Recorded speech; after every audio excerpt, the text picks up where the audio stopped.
오늘의 말씀은 이사야 1장 21에서 27절입니다. 구약 페이지로는 969페이지입니다.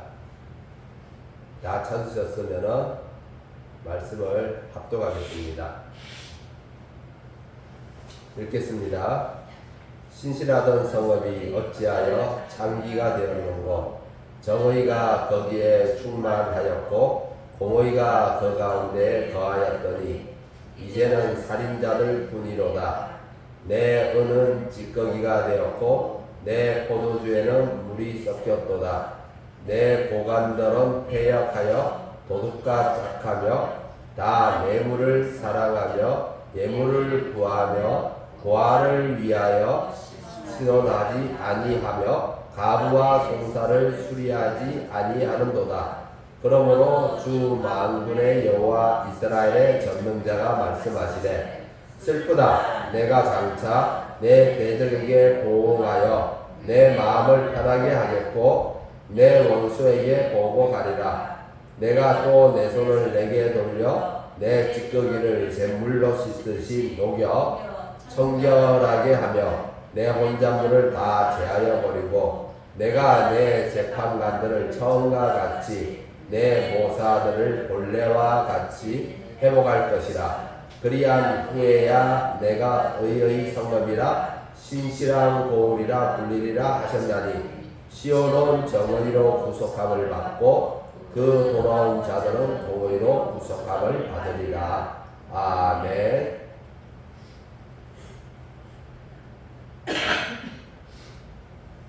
네. 이사야 말씀 1장 21에서 27절을 가지고, 나는 하나님이 얻고자 하는 자녀인가? 라는 제목으로 말씀을 함께 나누고자 합니다. 중국 명언에 옥류 부무 요동 옥류 일개 세계라는 말이 있습니다. 이 말의 뜻은 친구를 얻는 것은 새로운 세계를 하나 얻는 것과 같다는 말입니다. 사람과 사람 사이의 관계에 대한 중국의 유명한 명언입니다. 친구를 한 명 얻는다. 이것이 세상을 얻는 것입니다. 진정한 친구 한 명만 있어도 우리는 세상을 살아낼만 하죠. 그 대신 이 말에 들어있는 반대 격부는 그만큼 사람을 진정한 친구 한 명 사귀기가 힘들다는 얘기를 하고 있습니다. 그런데 이 명언을 곰곰이 생각하다 보니까 이것이 하나님의 마음이겠구나 라는 생각이 문득 들어오는 겁니다. 하나님이 하시는 일을 가만히 살펴보면 사람을 얻는 것입니다. 사람을 얻어 새로운 세계를 만들어 가시려고 하는구나 라는 생각과 함께 사람의 일이 하나님의 일과 같은 거라는 생각이 들었습니다. 사람이 하나님의 형상으로 지음을 받았다고 하는데 닮은 모습이 있는 것 같아요. 자녀의 어떤 행동을 보면은 부모님과 닮은 모습을 보일 때가 있잖아요. 그래서 우리가 말하기를 피는 못 속여 라고 하죠. 마찬가지로 하나님과 사람의 관계에 있어서도 닮은 부분이 많이 보이는 것 같습니다. 사람을 얻는다는 것은 매우 중요한 일이죠. 옛날부터도, 그리고 오늘날 기업들이 인재를 영입하려고 하는 것도 경쟁의 세계에서 기업의 입지를 확고히 구축하고 또 더 나아가서는 기업의 규모와 시장 점유율을 높이는데 매우 큰 역할을 하기 때문이죠. 물론 사람이 인재를 얻으려고 하는 것과 하나님이 사람을 얻으려고 하는 것은 매우 큰 차이가 있고 또 전혀 그 방향성도 다릅니다. 그러나 기업이 기업의 목적을 이루려고 하는 것에 있어서나 하나님이 하나님의 목적을 이루려고 하는 것에 있어서 사람의 중요성은 같은 것 같습니다. 그러나 지향하는 사람은 다르죠. 기업은 인재를 뽑는 우선순위가 무엇일까요? 인재를 뽑는 우선순위가 능력이겠죠. 일을 얼마나 잘 해낼 수 있을까? 다른 사람과 얼마나 팀 프로젝트를 잘 해낼 수 있을까가 선발의 우선이 되는 기준이 될 겁니다. 그리고 인성이나 윤리의식 같은 것들도 기준이 될 수 있겠죠. 그렇다면 하나님은 무엇이 사람을 뽑는 기준이 될까요? 한번 곰곰이 생각해 보세요. 무엇이 하나님이 뽑는 기준이 될까? 도덕이나 윤리, 아니면 예수님이 제일 큰 계명이라고 말했던 사랑? 그 외에도 타인에 대한 배려심, 희생, 양보, 또는 신앙의 경거, 하나님에 대한 경외심, 그런 것들도 아니면 믿음? 우리가 믿음으로 구원받는다고 하는데 믿음일까요? 아니면 마태복음 5장에 나오는 팔복의 사람일까요? 뭐 이런 것들이 하나님께 뽑히는 기준이 될 수 있을까요? 지금껏 우리가 성경을 보았지만 하나님이 아브라함을 부르실 때도 마찬가지고 야곱을 택할 때도 그렇고 예수님이 12제자를 부를 때도 그들도 마찬가지이죠. 위에서 말한 기준이 그들에게서 찾아볼 수 있었을까요? 우리는 하나님이 어떤 기준으로 사람을 택하는지 모릅니다. 하나님의 말씀은 사람을 선택하는 기준에 대해서 언급하고 있지 않기 때문이죠. 말씀이 말하고 있는 것은 선택의 기준이 아니라 만들어가는, 이루어가는, 완성해가는 말씀을 하고 있습니다. 하나님의 자녀를 어떤 기준으로 선택하는 것이 아니라 하나님이 직접 자신의 자녀를 만드시겠다는, 더 좁혀서 말하자면 믿음의 상속자를 조성하시려고 하는 것이 하나님의 말씀입니다. 그래서 이것이 큰 은혜가 되는 것이죠. 우리는 소망을 가질 수 있게 됩니다. 세상은 능력이 있는 사람을 뽑습니다. 즉 뭔가를 가지고 있는 사람을 뽑는 거죠. 거기에 대해 연수나 훈련, 교육을 통해 업무 적합자로 실무에 투입하는 데 반해 하나님은 없는 데서 만들어 가십니다. 무엇이 있어서 선택하는 것이 아니라 아무것도 가지고 있지 않아도 선택하시는 거죠.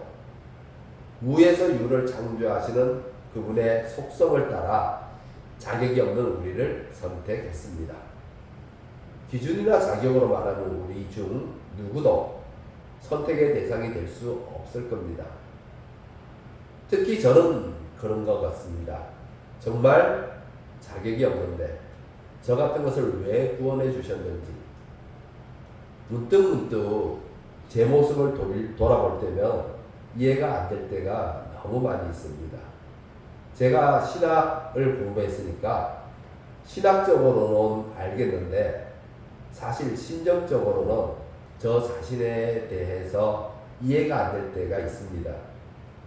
하나님이 이렇게 의지가 없는 자를 구원하시겠다고 선택하셨는데 저를 믿음의 상속자로 만들어 가신다고 얼마나 한숨을 쉬시면서 얼마나 마음고생을 하시면서 또 마음이 상해하시면서 저를 어떻게든 끌고 가시는 하나님이 때로는 너무너무 애쓰시는 것이 아닌가 하고 느껴질 때가 있습니다.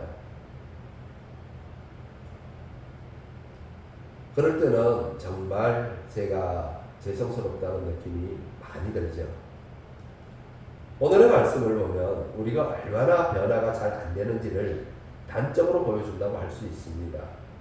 이사야서에서 들려오는 하나님의 이 불편한 소리들은 그만큼 우리가 옛사람을 버리고 새사람을 입는 것을 힘들어하고 있다는 우리의 현실을 보여주고 있습니다. 우리가 하나님의 말씀으로 갈아타고자 하는 소망이 없는 것은 아닙니다. 우리에게는 소망이 있기 때문에 오늘도 이렇게 주님 앞으로 나와 예배를 드리는 것이죠.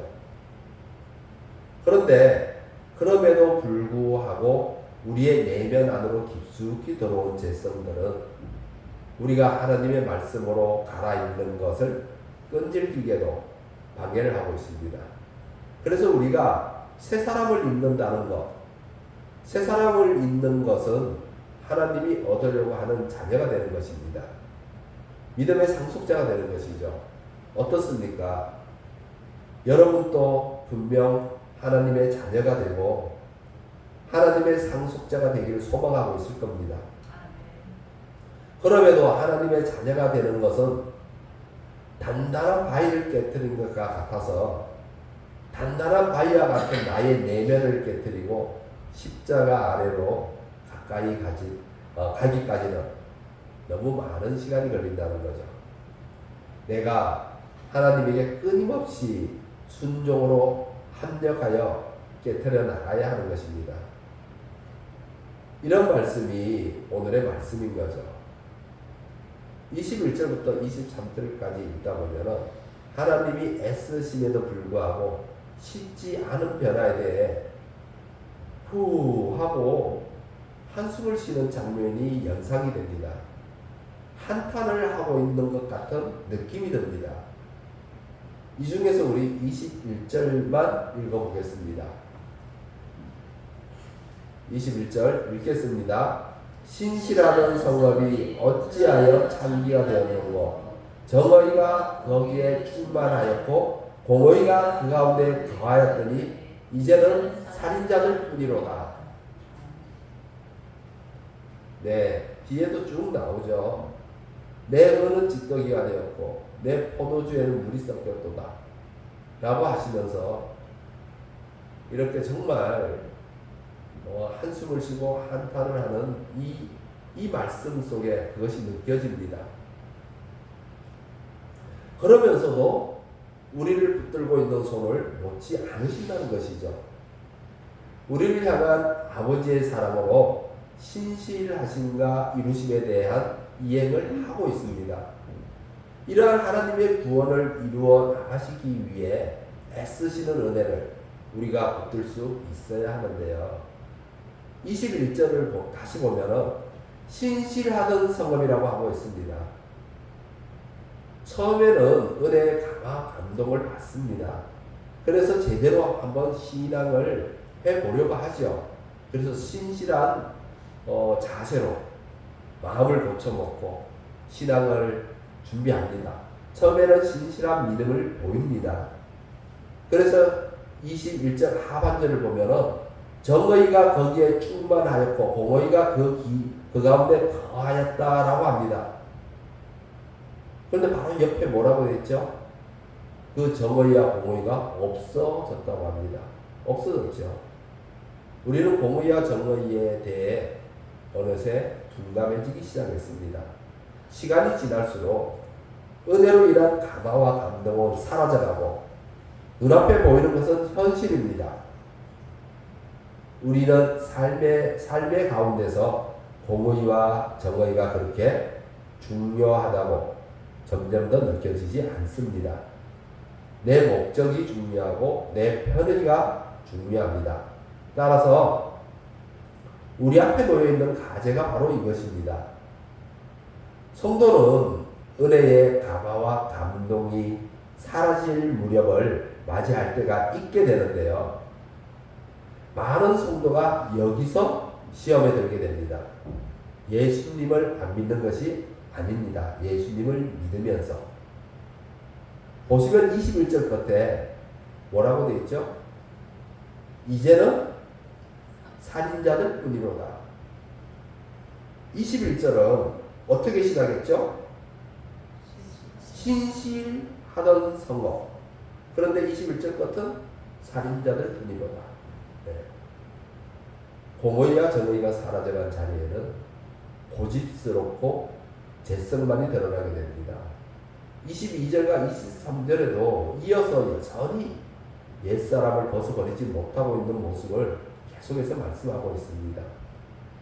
이스라엘은 여호와 하나님을 안 믿는 것이 아니죠. 오늘 본문 앞에 11절 이하 15절을 쭉 보시면 어떻게 되어 있죠? 제물도 바치고 성회에 모여서, 오늘 같은 날이죠. 주일이나 뭐 요즘으로 말하면 이렇게 주일이나 수요일이나 뭐 새벽 예배나 뭐 금요일이나 모여서 예배도 드리고, 그리고 그 더 밑에 보면은 기도도 합니다. 그들에게서 신앙의 모습이 없는 것이 아니라는 거죠. 그래서 저는 이들의 신앙이 꼭 카멜레온 신앙 같은 느낌이 드는데요. 이스라엘은 두 개의 신앙관을 지니고 신앙을 하고 있습니다. 하나는 여호와 하나님을 신앙하는 것이고, 다른 하나는 세상 모든 사람이 하는 신앙입니다. 그리고 그 두 개의 신앙으로 환경에 자신들을 맞추고 있습니다. 카멜레온을 보면 자기 몸의 색을 변화시키면서 환경에 맞추잖아요. 주변 환경과 자신을 잘 구분하지 못하도록 몸의 색을 변화시켜 위장을 하는데요. 그리고는 어떻게 하죠? 지나가는 나비나 잠자리와 같은 곤충을 잡아먹습니다. 시편을 보면 이스라엘이 이와 같은 상황에 대해서 탄식을 하고 있는 것이 볼 수 있는데요. 시편이 이를 잘 나타내고 있습니다. 8절을 보면은 뭐라고 하냐면, 그가 마을 구석진 곳에 앉으며 그 은밀한 곳에서 무죄한 자를 죽이며 그의 눈은 가련한 자를 엿보나이다. 사자가 자기의 굴에 엎드린 같이 그가 은밀한 곳에 엎드려 가련한 자를 잡으려고 기다리며 자기 그물을 끌어당겨 가련한 자를 잡나이다. 그가 부풀려 엎드리니 그의 포악으로 말미암아 가련한 자들이 넘어지나이다. 여호와에 대한 신앙과 삶이 분리되어 신앙할 때는 신앙에 맞추고 삶을 살 때는 삶에 맞추는 겁니다. 동일하게 오늘날 그리스도인들도 이런 카멜레온 신앙을 견지하고 있다는 거죠. 그래서 이사야의 말씀은 우리를 향한 말씀이기도 합니다. 그 과거에 이스라엘을 붙들고 하나님의 상속자를 만드셨던 하나님이 지금도 여전히 변함없이 우리를 붙들고 그리스도와 함께 영광을 받을 상속자를 만들고 계시기 때문입니다. 그 외에도 시편에는 이러한 탄식의 노래가 많이 있습니다. 시편을 읽다 보면 많이 만나게 되죠. 이러한 탄식의 노래가 있다는 것은 여전히 상처가 있다는 것이죠. 세상에서의 상처뿐만 아니라 예배 공동체에서도 상처가 있다는 겁니다. 언약의 공동체 내에서도 다른 사람에게 상처를 주는 일이 계속 발생한다는 것이죠. 이는 이스라엘의 상황과 맞물려 있는데요.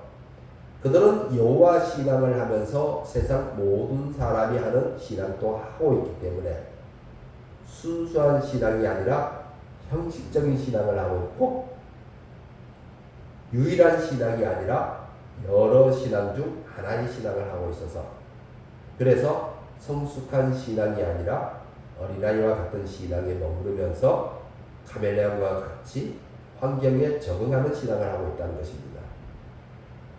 예배를 하면서 세상이 가지고 있는 포악한 모습도 함께 드러내죠.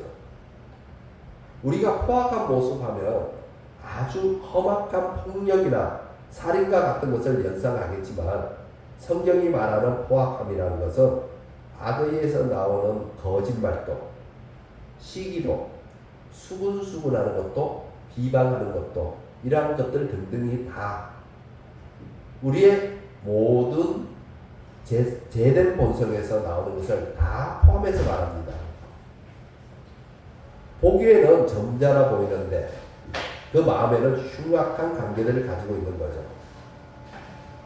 오늘날도 보면 직접적으로 험악한 폭력이 자행되기도 하지만은 그거 말고도 세상 가운데서 괜찮아 보이는 사람들, 즉 보통 사람들이죠.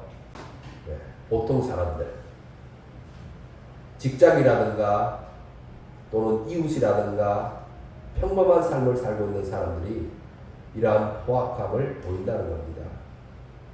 뒤에서 수군수군하거나 다른 사람을 비방하거나 왕따에 참여하거나 다른 사람을 고립시키고 인터넷에서는 악성 댓글로 다른 사람을 공격하거나 그래서 이러한 행동들을 통해 다른 사람을 궁지로 몰고 이게 더 심해지다 보면 다른 사람을 죽음으로까지 몰고 가죠.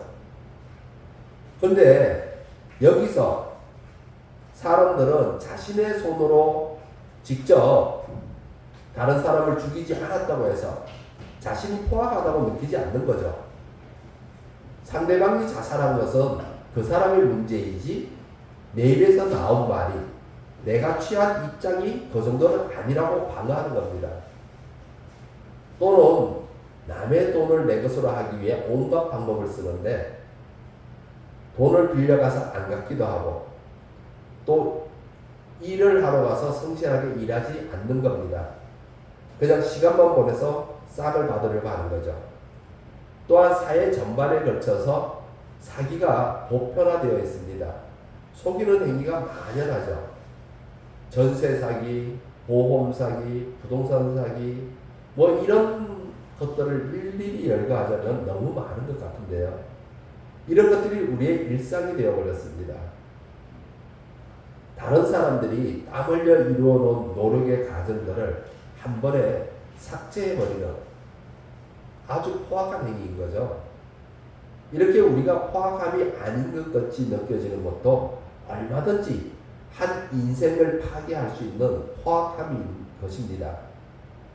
악인들은 계속해서 다음 사람 또 다음 사람을 먹잇감을 하면서 살아가고 그러다 보니까 사회의 이면에서 한 인생이 처참하게 파괴당하는 일이 계속 나오게 됩니다.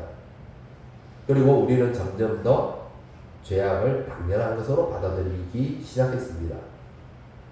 너무나 죄악에 익숙해서 무감각해지기 시작했죠.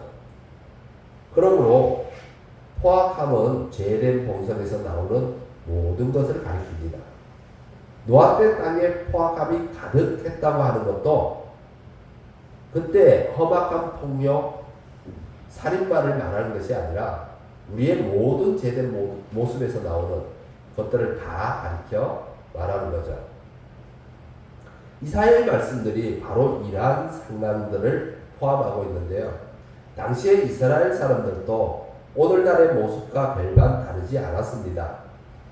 언약의 백성이었지만 삶의 모습은 세상의 사람들이었습니다.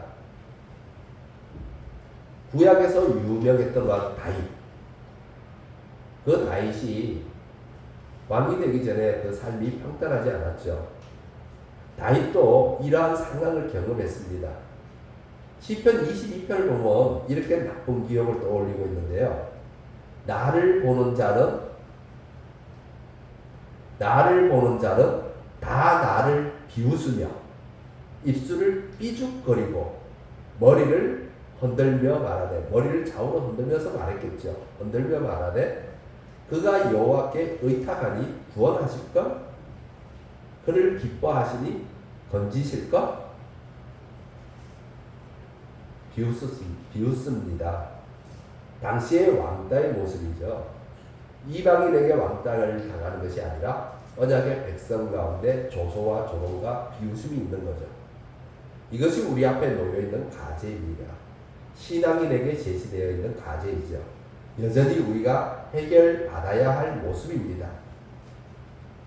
우리가 예수님을 믿고도 세상 가운데서 배웠던 삶의 지혜를 버리지 못하고 여전히 그것을 가지고 있다 보니까, 그리고 세상이 주는 두려움에 휩싸여 있다 보니까, 내가 다른 사람들이 모여서 그 수군수군 하는데 나만 깨끗한 척하고 참여하지 않다 보면은 도리어 내가 왕따를 당할까봐 두려움에 쌓여 있다 보니까, 그러한 포악함에 나도 어쩔 수 없이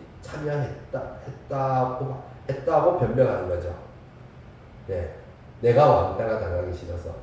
우리는 그리스도인인데 새 사람인 그리스도의 형상이 세상 가운데서 드러나지 않고 있습니다. 도리어 내 옆에 있는 불신자들의 모습이 내게서 나타나고 있는 거죠. 똑같습니다. 예수 그리스도의 모습이 나타나는 것이 아니라 불신자들의 모습이 내게서 나타납니다. 그러므로 예수 그리스도의 매력이 무엇인지를 세상 사람들은 모르고 예수 믿는 사람들도 잘 모르는 거죠. 예배를 하는데 예수 그리스도의 형상을 보지 못하는 겁니다. 예수 그리스도의 형상을 보는 데 있어서는 우리 그리스도인들도 맹인인 겁니다.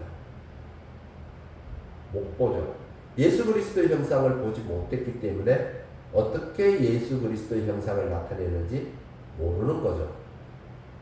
이런 사람을 가리켜 예수님은 이렇게 말하는데요. 그들은 맹인이 되어 맹인을 인도하는 자로다. 만일 맹인이 맹인을 인도하면 둘이 다 구덩이에 빠지리라. 예. 그렇게 말하죠. 예.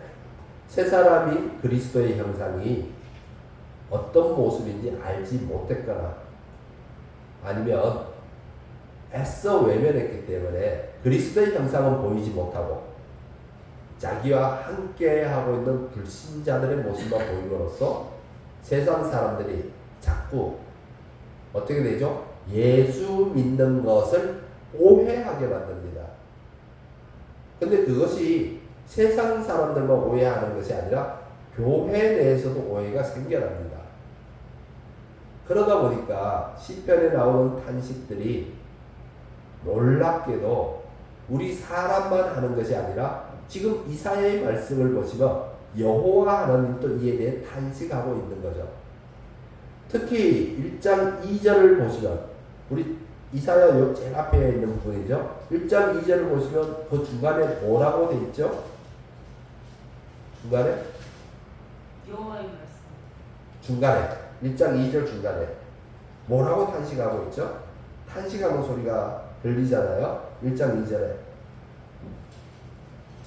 내가 자식을 양육하였거늘, 내가 자식을 양육하였거늘이라고 해요. 근데 자식을 양육했는데 뭐라고요?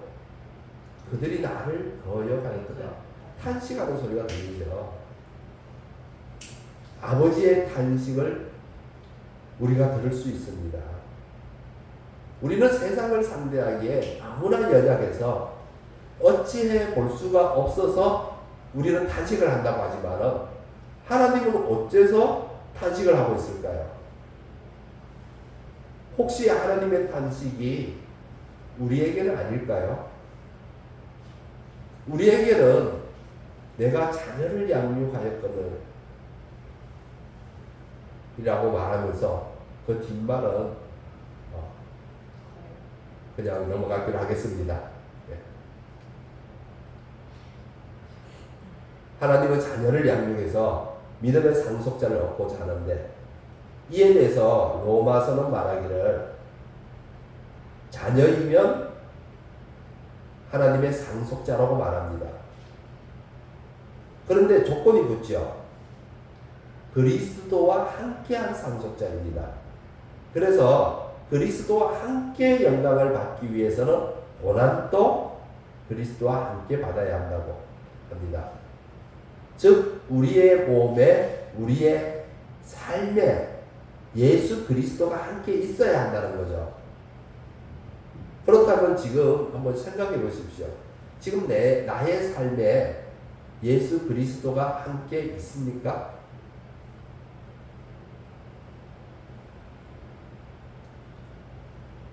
그러니까 새 사람인 예수 그리스도, 자, 우리는 옛사람을 버리고 새사람을 입어야 되는데 그 새사람이 누구입니까? 예수 그리스도죠. 예수 그리스도의 형상이 내게 새겨져야 한다는 겁니다. 예수 그리스도의 형상이 비춰지고 드러나야 하죠. 나와 함께 생활하는 불신자의 모습이 드러나는 것이 아니라 지금 내 주변에 있는 내 이웃 사람들, 나랑 함께 얘기하고 나랑 함께 만나고 교제하는 내 이웃 사람들의 모습이 내게서 드러나는 것이 아니라 그들과 똑같은 것이 아니라 예수 그리스도의 모습이 드러나야 합니다.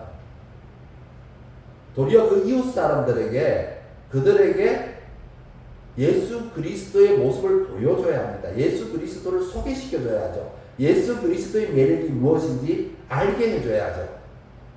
그런데 우리는 자꾸 주변 세상 사람들로 둘러싸여 있다 보니까 그 세상 사람들과 교제를 하면서 도리어 그 사람들에게서 영향을 받아서 세상 사람들의 모습이 나타난다는 겁니다.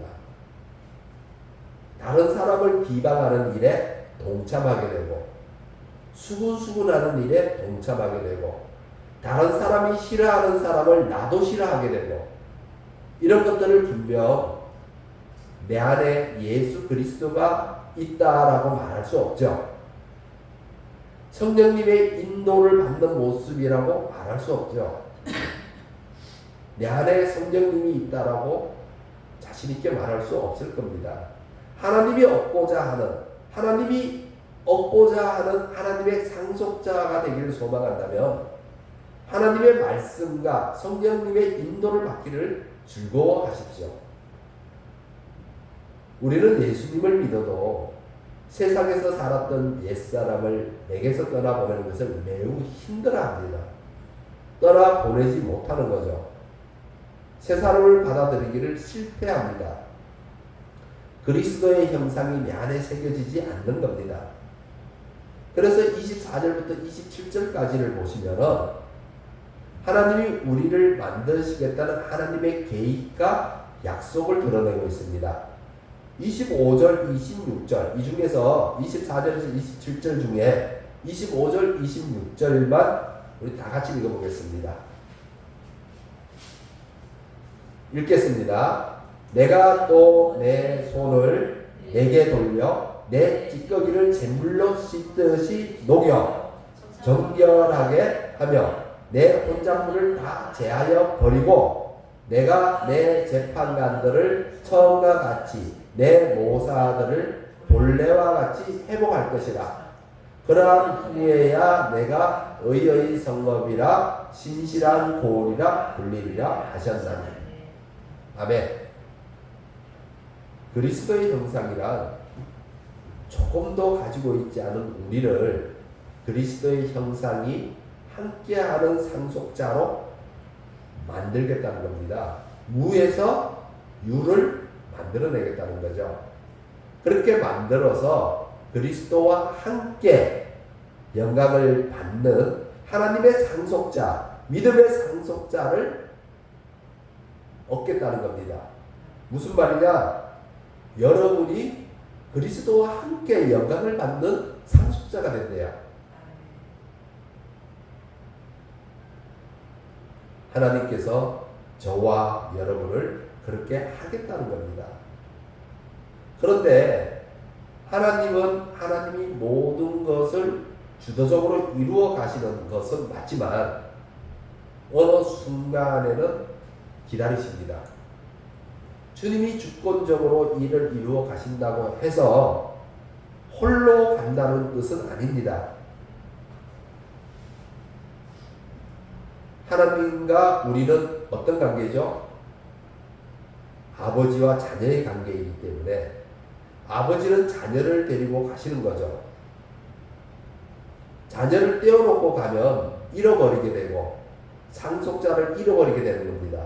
하나님이 주권적으로 일을 이루어 가시더라도 가시는 것은 우리와 함께 갑니다. 그러므로 어느 순간에는 기다려 주시기도 하죠. 우리가 너무 연약해서 하나님을 따라가지 못할 때, 하나님의 말씀을 따라가지 못할 때 하나님은 그 연약한 자녀를 위해서 기다려 주시죠. 바로 그 기다려주는 순간이 오늘의 본문 21절과 22절과 23절의 말씀입니다. 앞에 말씀. 거기에는 하나님의 한탄과 하나님의 한숨이 섞여 있지만 역시 우리를 기다려주는 또 시간이죠. 자녀가 연약하기 때문에 강행군을 하지 않습니다. 우리는 21절과 23절의 말씀을 읽으면 하나님의 진노가 보이고 하나님의 비난이 보입니다. 그러나 이러한 진노와 비난의 이면에는 하나님의 사랑이 있고 하나님의 신실하심이 있고 하나님이 손을 놓지 않으심이 있습니다. 우리의 붙드심이 있습니다. 우리도 마찬가지지만 아예 마음에서 놓아버리면 더 이상 나무라지 않습니다. 혼내지 않죠. 포기해버리면 기대할 것이 없기 때문입니다. 그래서 그냥 내버려 두는 거죠. 우리가 신학에서 배웠듯이 하나님이 선택하지 않은 사람을 뭐라고 하죠? 하나님이 버린 사람을 뭐라고 하죠? 유기된 사람이라고 합니다. 유기. 선택과 유기를 신학에서 얘기하죠. 즉 하나님의 형벌은 유기하는 겁니다.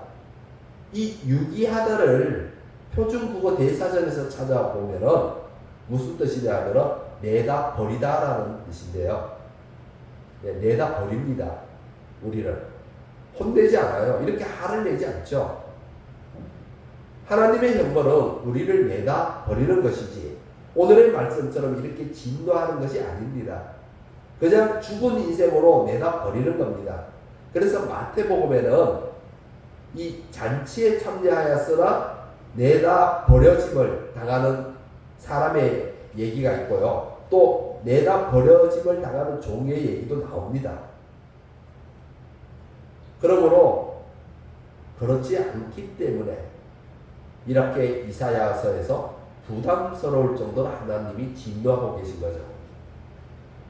마찬가지로 이 진노가 저와 여러분을 향하는 것도 우리가 못났기 때문이기도 하지만 그것보다 우선하는 것은 뭐죠?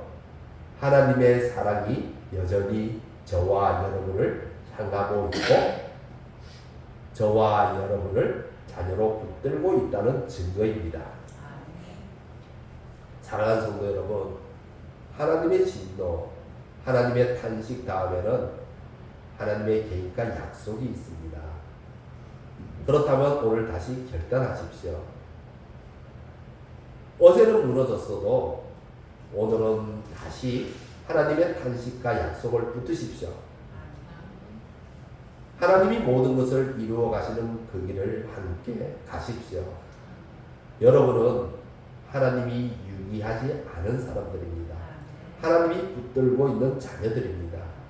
하나님이 얻고자 하는 그리스도와 함께 영광 받을 믿음의 상속자가 될 자녀들입니다.